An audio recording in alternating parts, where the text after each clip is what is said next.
I really dug this film. Oh, cool, thanks. I think it's really cool. And I like the fact that you've kind of taken a new direction. And you got Meg Foster, man. She is phenomenal. Yeah, here. she had disappeared. She was done. She hadn't done anything like over a decade. What was it? Why bring her back, and how did you get her back? Well, I hadn't really thought about it, and the fact that she hadn't worked in that long. I hadn't thought about it.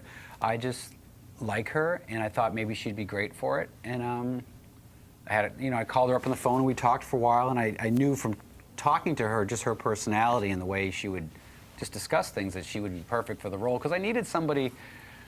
That role could be really stupid. Mm-hmm. It could be this cornball witch role, and I needed somebody who would embrace it in a realistic way that, take it to heart. And she did. She really took it to heart, and a lot of her actual personality really comes through in that, because she's a very kind of spiritual, kind of ethereal sort of person, so. Yeah. And I didn't know any of that, because that doesn't come through in any of her other roles that I can think of, I remember being introduced to her when I was a kid, through They Live and stuff, and you can't forget her eyes, man. Yeah, her eyes really, they don't jump out as much as they used to, but I really think that, I can't think of anything she's been in that she's better than she is in this. Yeah, because a lot of times, a movie like They Live, everybody will mention that, but then I look back, she just sort of was like the woman in peril there. She didn't, but she didn't own the movie, but she really owns this part and really is. I didn't know, it's like you're happy when somebody has something in them that you didn't even know they had. Yeah, yeah.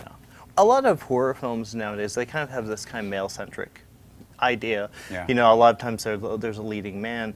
This one is very female-centric. Yeah, it totally is.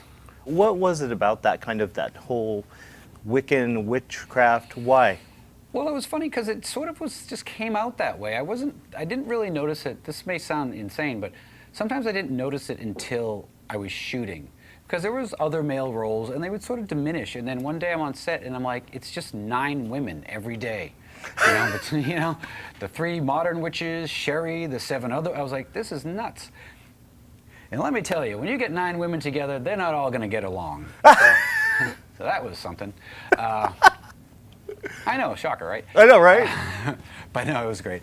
They all got along with me. That's all that mattered. Yeah. I don't know. I thought it brought a whole different flavor to it. Because, I think I haven't said this, but I really think girls will respond to this. Because a lot of horror movies do become very, geek boy fantasy movies. So, hey, some girl with big tits is going to take her top off for no reason. Well, before she dies. They take their tops off in this, but not in the way you would expect. Yeah, no, I thought that I always remember there was that one really old naked witch in Polanski's Macbeth. Yeah. She's just so disturbing. She's so old that her hair is all falling out. And, I don't know, maybe they shaved her head, and I thought, that's something that will freak out kids. Yes, a little bit. It's also, I think it's very atmospheric. I was reminded watching it, I grew up watching Let's Scare Jessica to Death. And it very much has that kind of appeal, that very character-driven, very stylistic. Yeah. Was that kind of an influence, those kinds of movies? Well, yeah, all that type of stuff.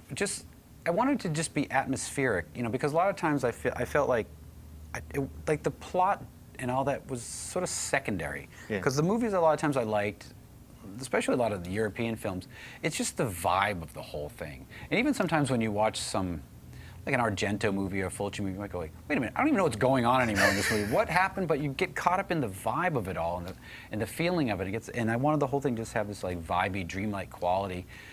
And even though it makes sense, and there obviously is a story you can follow, it was secondary to just the way it makes you feel. I wanted, when the movie to end, to have people feel like, wow, I feel like I just had this weird dream that I'm trying to process, as opposed to, because the natural inclination with every movie and with every studio, and with this too, they give you notes, and all the notes are, why is this happening? Why is it happening to her? Why is it happening that day? Why, until you just explain everything to the point where everything in life is so random. Yeah. But then when you start explaining everything, it just feels really contrived, to me anyway. So I liked the feeling of it just being, loose and more vibey.